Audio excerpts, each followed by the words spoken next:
Bonjour à tous. Voilà, j'ai longtemps hésité à faire cette vidéo, car montrer ma tronche sur Twitter ou sur d'autres réseaux sociaux, c'est pas trop mon truc.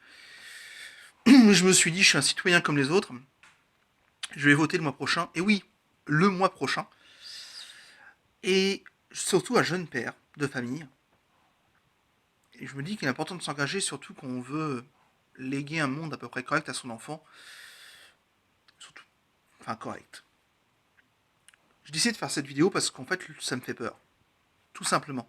Je ne sais pas ce que ça va donner tout ça, et je ne sais pas où on va, tout bonnement.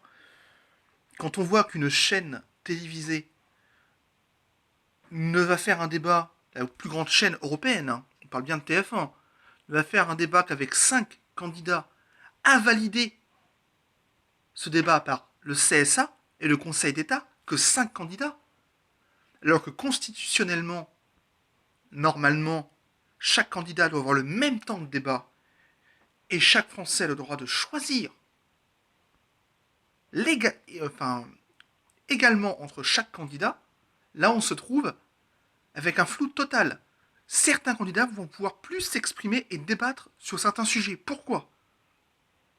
Alors déjà que médiatiquement, on nous incite à choisir plus entre tel et tel candidat, donc Macron et Le Pen, soyons clairs. Là maintenant, on nous dit clairement, ces 5 candidats-là, c'est vraiment ceux-là qu'il faut regarder, les autres, oubliez-les, hein, votez pas pour eux, c'est pas intéressant. Moi je dis que là on nous entube, on le savait déjà qu'on la mettait profond, hein, mais là on nous entube encore plus. Donc moi personnellement, alors après, chaque citoyen fait comme il veut,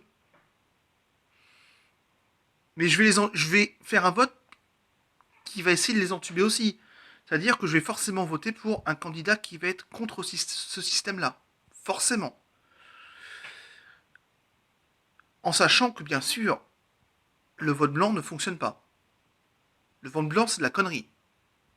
Il n'est pas pris en compte, il faut le savoir. Réellement, il n'est pas pris en compte.